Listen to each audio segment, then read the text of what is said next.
So coal mine bombs. Today's class will be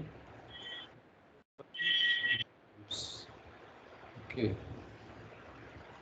So we have seen that the coal mine bombs is one of the most difficult, long-standing engineering problems associated with coal mining, which is the catastrophic failure of cog mine structures, which is known as bombs. For more than 70 years, the researchers and the coal mining practitioners have assembled a wealth of technical information on coal mine bombs with an attempt to understand its phenomena and how to control the coal mine bombs. However, many technical issues raised long ago are still being debated today in the various technical forums. United States Bureau of Mines researchers have collected and analyzed 172 coal bomb incidents, and they have compiled the pertinent statistics into a database. Examination of past experience has shown that there is no one set of defining characteristics that is solely responsible for coal mine bombs. In all the cases, coal mine bombs occur when complex arrangements of geological setting, stress distribution, and mining conditions interact to interfere with the orderly dissipation of stress. However, it is evident from the collected database that a tremendous reservoir of knowledge has been established from past experience that has unquestionably limited the severity of coal mine bombs in the United States of America. United States of America. Okay. So this is the structure of a coal mine bomb. So you know that you work through the galleries, board and pillar method of mining or longwall mining method. So you have to drive, you have to get into the mine through the galleries. This is the gallery, and this is the roof of the gallery.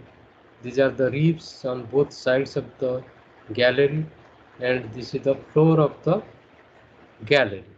So the bomb pressure causes sides to burst.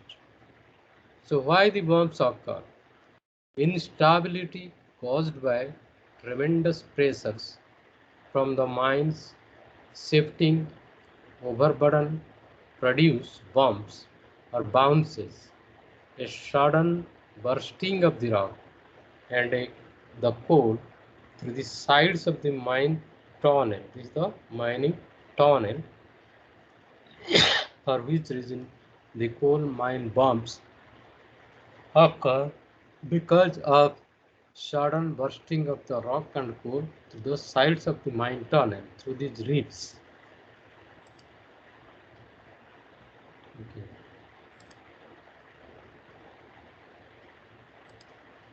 So the coal mine bumps have presented serious mining problems in the United States of America throughout the 20th century. Persistent uh, fatalities, people have died and injured. Fatalities and injuries have resulted when these destructive events occurred at the working phase of the mine. Persistent bump problems have caused the abandonment of large coal reserves and have led to premature mine closure. Through the years, a variety of techniques were proposed and implemented to mitigate the problems of coal mine bumps. Mining history is rich with examples of innovative proposals that, at best, temporarily alleviated this complex problem. From the 1930s to the present day, the United States of Bureau of Mines (USBM) has conducted fundamental research on the geological environment and the failure mechanisms which is responsible for coal mine bumps, and on methods to control them. How to control the coal mine bumps? What is the mechanism responsible for the coal mine bumps is being studied by Bureau of Mines, United States of America. During the 1930s, United States Bureau of Mines research indicated that both geology and mining practice, its geometry and sequence, play key functions in coal mine bump occurrence. Strong, steep roof and floor strata not prone to failing or heaving were cited as the major contributing factors when combined with deep overburden. Various poor mining practices that tended to concentrate stresses near the working phase were identified and discouraged. Although such qualitative geologic descriptions and design rules of thumb have persisted through the years, the need to better quantify bump-prone conditions remains the same. The mining operators find little comfort in generalities when they have experienced a bomb and must determine if another is imminent. Specific questions about the influence of individual factors and the interaction among factors arise but are often failed to answer owing to the limited experience at a given mine site. Parameters change simultaneously. For example, strength and stiffness of roof and floor, proximity of strong lithologic units to a coal bed, depth of overburden, mining geometry, and mining rate. These are the parameters which change very frequently, and it is very difficult to predict the coal mine bombs. What are the factors which are conducive to coal mine bombs? There are certain factors which are conducive to coal mine bombs, although specific mechanisms that trigger coal mine bombs are not well established. It is generally recognized that high stresses play a key role in coal mine bombs.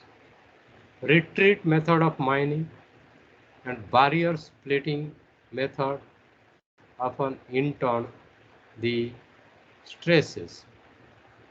Abutment loading on the pillar, retreat lines, and longwall gate roads can be extreme, especially when mining is conducted between steep subjacent and superjacent strata. By design, barriers are intended to carry abutment loads in various situations, and thus barrier splitting operations often involve high-stress environments. In development mining, stress redistribution generally affects areas near the openings. In areas of thick overburden, for example, more than 600-meter depth, the redistribution of stresses caused by development mining alone may generate coal mine bombs. The high stress conditions conducive to generating coal mine bombs are associated with a variety of factors. Caving characteristics of main rope units may have a significant impact on stress levels at a room and pillar retreat line or retreating longwall face. Geologic structures such as displacement faults, massive sandstone paleochannels, and rolls are important because of their ability to concentrate stress and control the caving and heaving characteristics of the strata. Unfavorable mining practices or configurations, for example, multiple seam interactions can concentrate stresses in specific locations. Undoubtedly, these factors play a role in many of the bombs included in the United States Bureau of Mines coal bomb database. Nevertheless, the simplest indicator of bomb potential appears to be the presence of thick overburden. Overburden information is included in the database for more than 50 mines that have experienced coal mine bombs. Overburden thickness at these sites ranges from 143 to 760 meter, but at most of the sites, overburden ranges from 400 to 500 meter.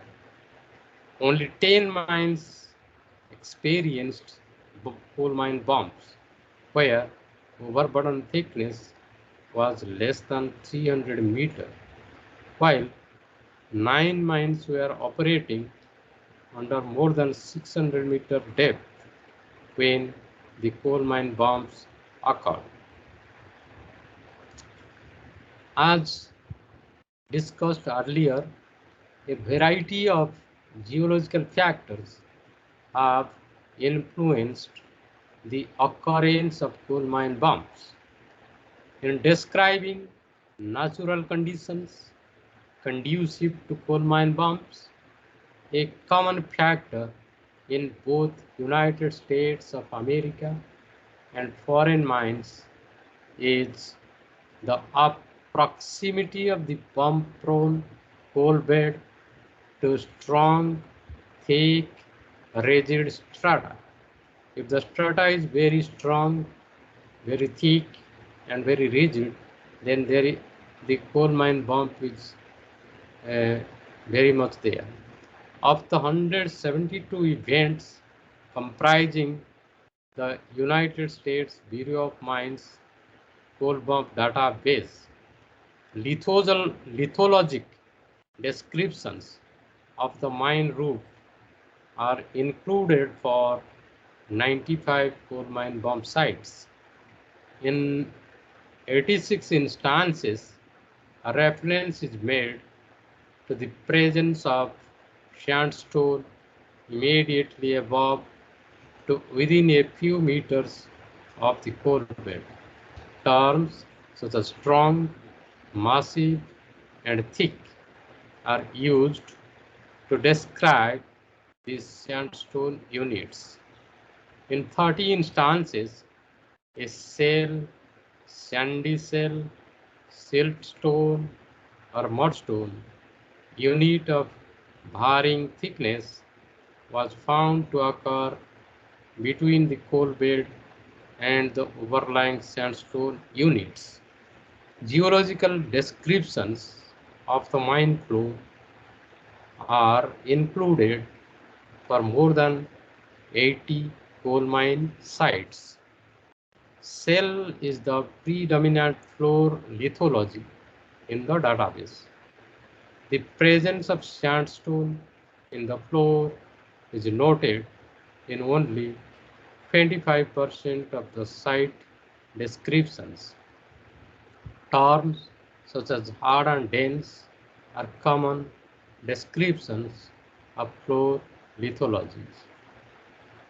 The implications of multiple coal seam mining interactions in generating strata control problems are well documented. These problems can be the result of both stress concentration or strata displacement and can be experienced when the interburden is as thick as a few hundred meters. However, problems are more severe when the interburden is less than 10 meter thick. Ground conditions in upper coal beds may be disturbed by strata movements associated with previous workings in a lower coal bed.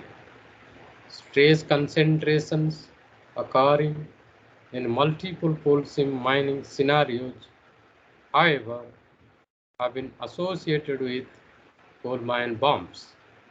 15 coal mine bombs in the database occur in such settings. In most of the cases, mining in a lower coal bed encountered zones of high stress beneath the barriers or isolated pillar sections in a previously mined upper coal bed. One researcher said that a structurally strong coal, not prone to crossing easily, would favor the coal mine bombs. However, more recent research suggests that the physical properties of coal are not necessarily key factors in coal mine bomb occurrence.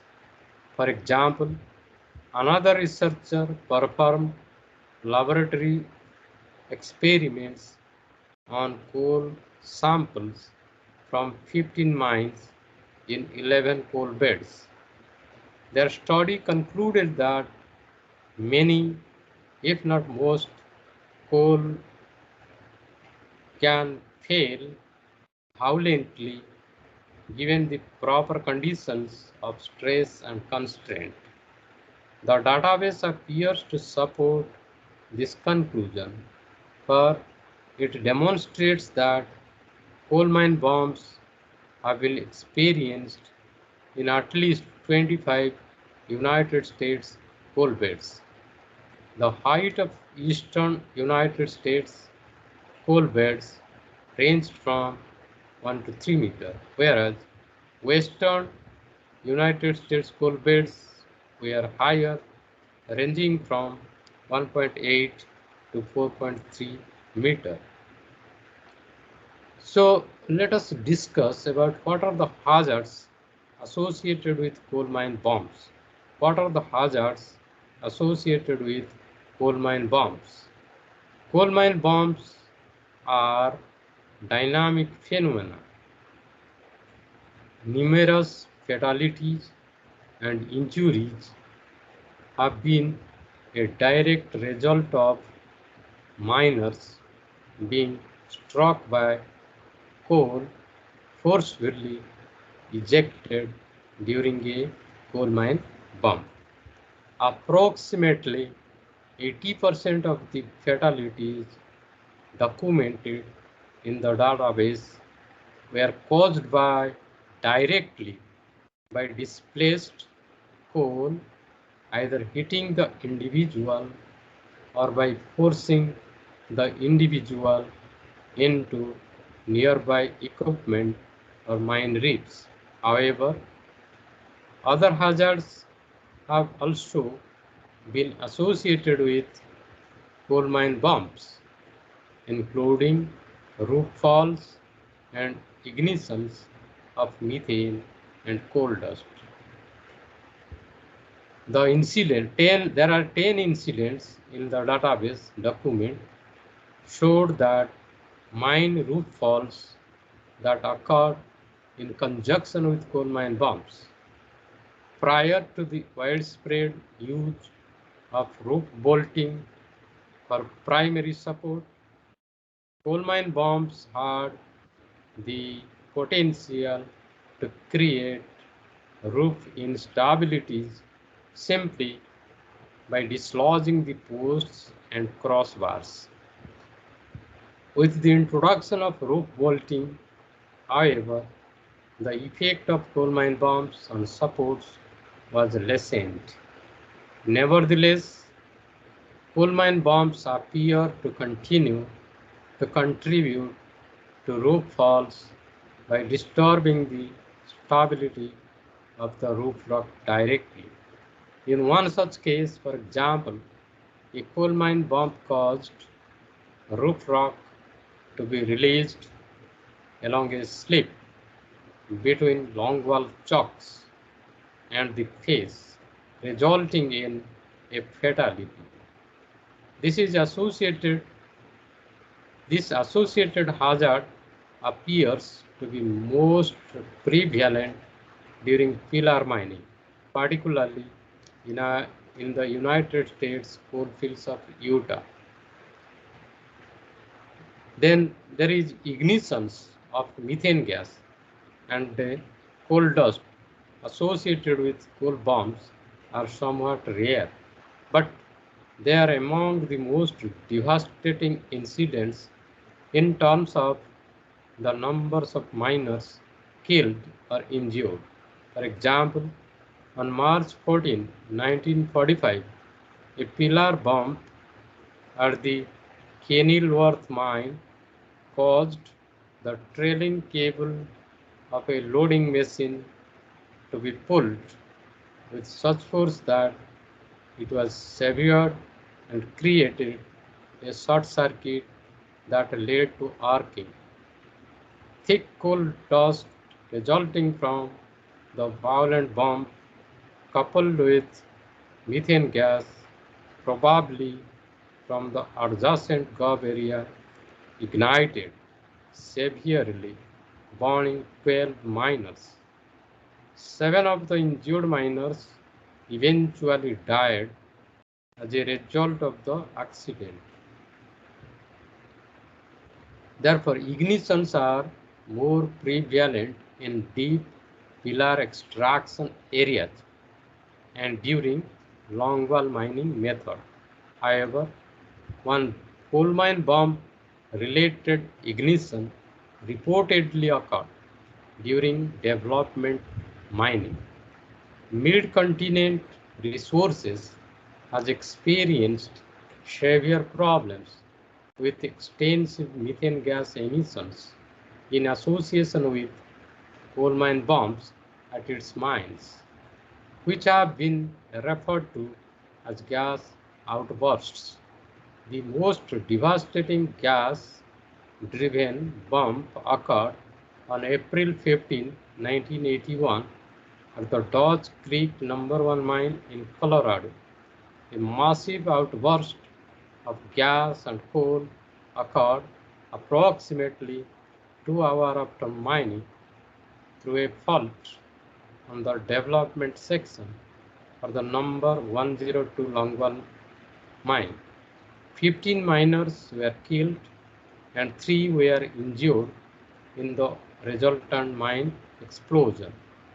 5 less severe events occurred at the company's Ellis Wood mine, where significant quantities of methane gas were measured in the mine air after phase bombs.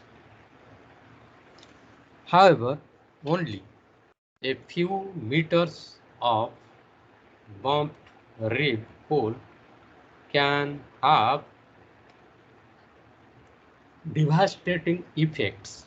For example, a continuous mining machine helper at the Bellina No. 1 mine was seriously injured on March 19, 1981, while standing next to a reef where only a few meters of coal were expelled. Numerous reports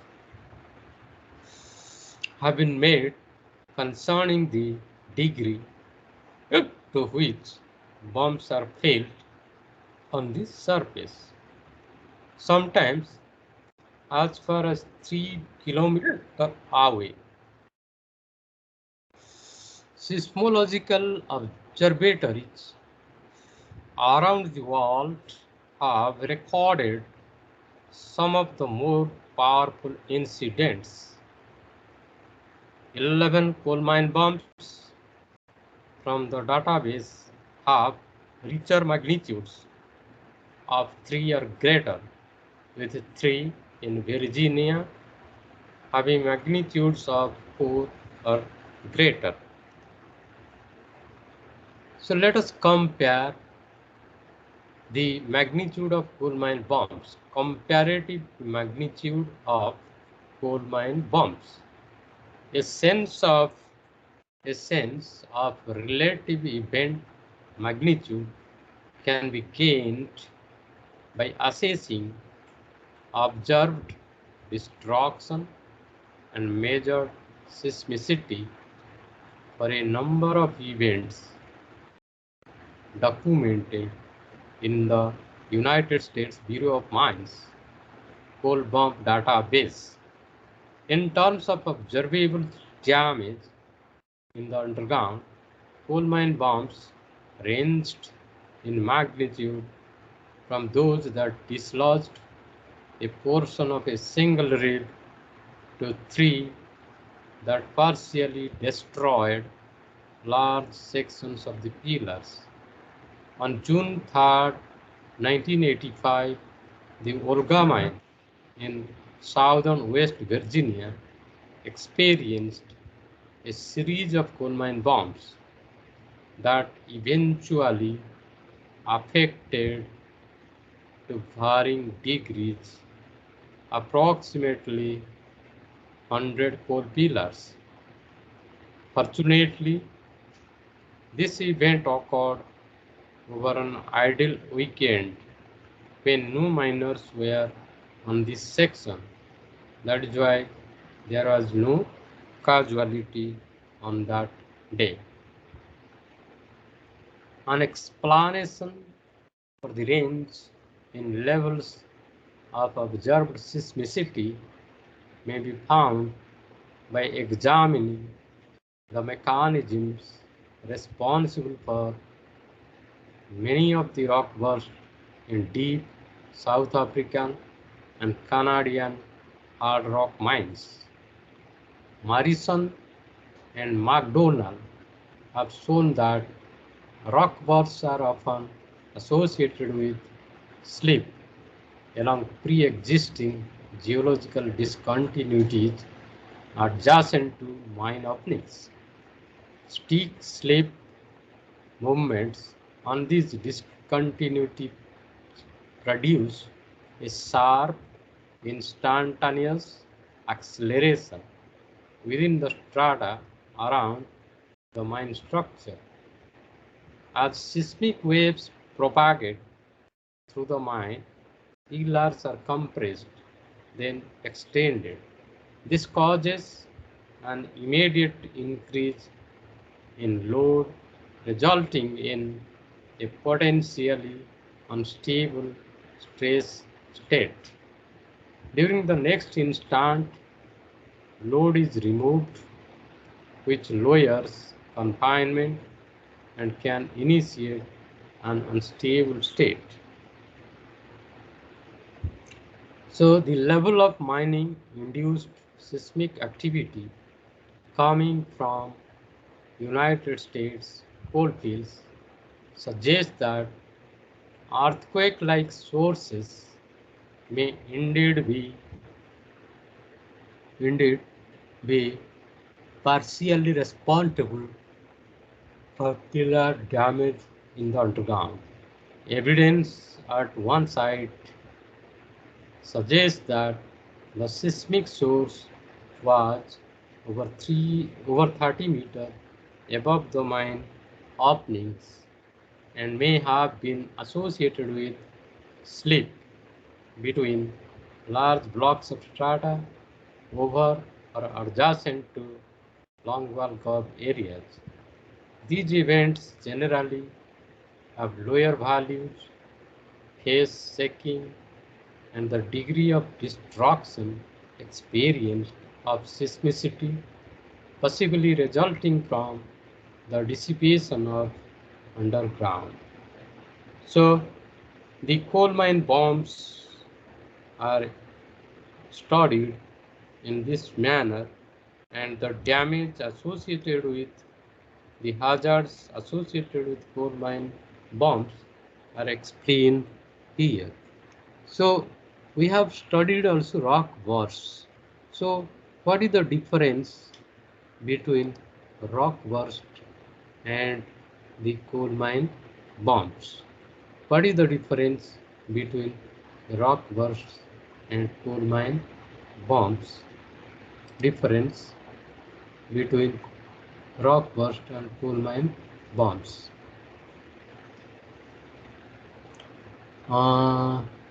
Difference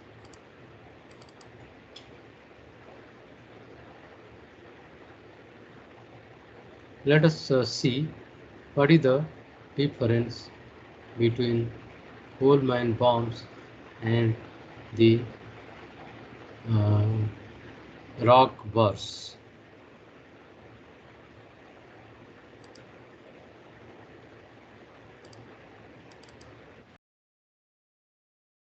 Okay, let us see difference between a coal mine bomb and rock burst.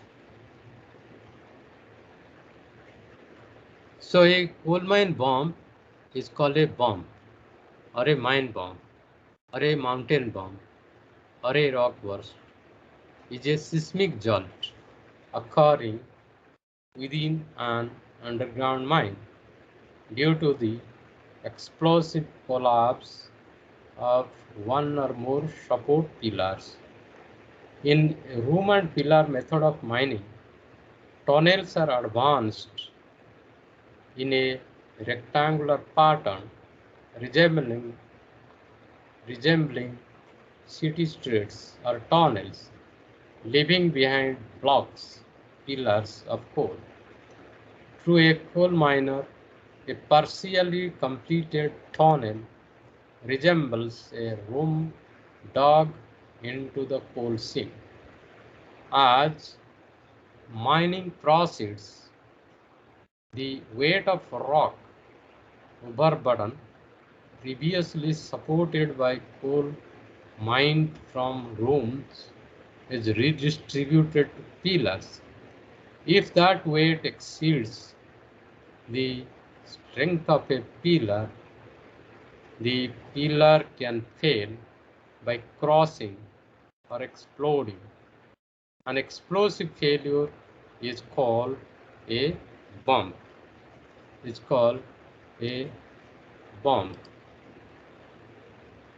So in the eastern United States coalfields, bombs are more likely when the overburden is at least 500 feet or 150 meters below the Earth's surface, where a strong overlying stratum such as sandstone occurs near the coal bed and with a strong inflexible floor. In, a, in the United States, the number of deaths from coal mine bombs have dropped off dramatically since the early 1990s. But fatalities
Mines may experience many mining related seismic events.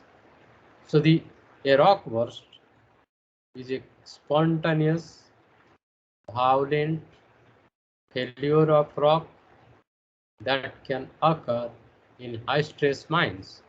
Although mines, although mines may experience many mining-related seismic events, only the tremors associated with damage to accessible mine workings are classified as rock bursts. The opening of the mine workings relieves neighboring rocks of tremendous pressure, which can literally cause the rock to explode or trigger abrupt movement on nearby geological structures. Rock bursts are a serious hazard in South Africa. They kill roughly 20 miners each year. Rock bursts result from brittle fracturing of the rock, causing it to collapse rapidly with violent spalling of rock that is approximately 100 to 200 tons or more. This release of energy reduces the potential energy of the rock around the excavation. Another explanation is that the changes brought about by the mine's redistribution of stress trigger latent seismic events deriving from the strain energy produced by its geological aspects. The likelihood of rock bursts occurring increases as the depth of the mine increases. Rock bursts are also affected by the size of the excavation. The larger, the more risky, becoming more likely if the excavation size is around 180 meters and above. Induced seismicity, such as faulty methods of mining, can trigger rock bursts. Other causes of rock bursts are the presence of the geological faults, dikes, and joints. So what mitigation measures you have to take to control the rock burst? Approaches for dealing with rock burst can be divided into two categories. Tactical measures, which can be taken locally and at short notice in response to a heightened level of rock burst hazard. Strategic measures, which must be integrated into the mine design process and long-term plan. What are the tactical measures you have to take? A number of tactical measures have been used to reduce rock burst hazards. They include using support systems that absorb energy and deform even where these systems suffer damage. They are often able to limit falls of ground and permit access where other systems fail completely. Using distress blasting can reduce rock burst hazards, particularly highly stressed brittle rock. Distress holes can be efficiently integrated into conventional rounds. Distress blasting of large volumes, however, can be more problematic. Slowing the rate of extraction will often reduce the amount of seismicity in relation to tonnage mined and may actually prevent bursting under some conditions. And there are some strategic measures you have to take. Strategic measures that have been used successfully include a properly planned sequence of stopping for the whole ore body should be adopted and followed as closely as possible. The merging of large excavations at depth should be avoided. Pillars or volumes of rock in between excavations should be eliminated or reduced to a minimum. Parallel veins should be stoped singly. The hanging wall vein first, footwall vein first if underhand mining is practiced. Where veins branch, stopping should begin at the intersection and then progress away from the intersection one branch at a time. Where possible, stopping should proceed away from fault or other plane of weakness. Mined out areas should be filled and filling should proceed concurrently with extraction and be kept as close to the face as possible. Then what is outburst of coal and gas? There is another problem is there in coal mines, outburst of coal and gas. An outburst is the sudden and violent ejection of coal, gas and rock from a coal face and surrounding strata in an underground coal mine. When outbursts occur, they can be very serious events, possibly even resulting in fatalities. Effects of outbursts. Outbursts may range in severity from being barely noticeable to causing the destruction of an entire mining panel and throwing pieces of machinery weighing tens of tons several meters. An outburst at Tamur Colliery in New South Wales, Australia in June 85 involved the ejection of 350 tons of coal and rock and over 3,000 cubic meters of gas, resulting in one fatality. Another outburst at the nearby South Bully Colliery in 1991 resulted in 3 fatalities, and yet another outburst at Westcliff Colliery in January 94 involved 300 tons of coal and rock and resulted in 1 fatality. So, what are the predisposing factors responsible for this type of hazards associated with mining? Several factors predispose certain coal seams to being outburst prone.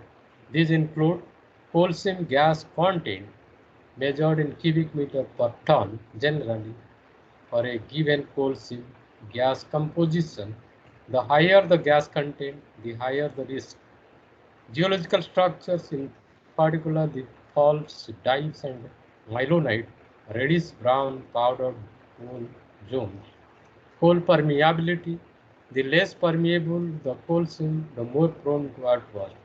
Coal seam gas composition, for a given coal seam gas content in cubic meter per ton, the seam will be much more susceptible to outburst if the coal seam gas is predominantly carbon dioxide, as opposed to the case where the coal seam gas is predominantly methane. The compressive strength of coal, high strength coal seams appear to be worst. This may be because low strength coal tends to deform in and around the face area as mining occurs, resulting in stress relaxation. The stress regime at the face, high stress on and around the mining face, can have the effect of closing up the cleats and pores in the coal seam. This can result in a steep coal seam gas pressure gradient into the seam, as opposed to a low stress environment where the coal seam gas drains freely into the face area, resulting in a low seam gas pressure gradient. As mining progresses, this pressure can be violently released, resulting in an outburst. The statistical results show that the primary factor in coal and gas outburst is cross-fall stress, followed by sturdiness coefficient. The coal seam gas content affects coal and gas outburst as the least important factor. So how to manage the outbursts? Outburst management primarily focuses on the prevention of outburst by pre-draining the gas from coal seams prior to mining. The aim of gas drainage is to lower the gas content of the seam below a certain threshold value at which time is considered safe to mine the same. These threshold values should vary depending on the coal seam and coal measure being mined. Since the introduction of the threshold value, not a single fatality due to an outburst has been recorded in Australia. Gas drainage is achieved by drilling boreholes into the coal seam in advance of mining. Gas liberated from the seam into the boreholes is transported out of the mine by a pipe range. Where standard gas drainage techniques are ineffectual, mine operators have a number of options. These may include remote mining. Mining is carried out by remote control. Gramching refers to the sequential drilling, blasting, and loading out of the coal face as opposed to the conventional mechanized method of mining. Induction shot firing using a charged explosive to test the face and induce an outburst if one is imminent. The explosion would have the effect of fracturing the face and relieving the stress on the face, transferring it deeper into the coal seam. Not mining that part of the seam, after all, lives are worth more than the coal. Mining under bomb squad or outburst conditions is no longer considered acceptable since this method still presents a fatal risk to at least one miner. Bomb squad refers to a special set of operating conditions that would be adopted when it was anticipated that an outburst could occur. Under bomb squad conditions, the following working methods would apply. Minimal manning at the face, particularly during the cutting of the coal. Only one man at a time was allowed at the face, the continuous miner driver. Armored cabins were built on continuous mining machines. These cabins were thought to be able to protect the operator in the event of an outburst. This was subsequently proven to be wrong. Operators wore full face masks connected to a compressed air supply. Once again, this was ineffectual in preventing fatalities from occurring. So this is all about the coal mine bombs, rock bursts, and the associated problems with mining. So this is all about today's class. Good afternoon. Have a nice day. Thank you for your patient hearing. Thank you.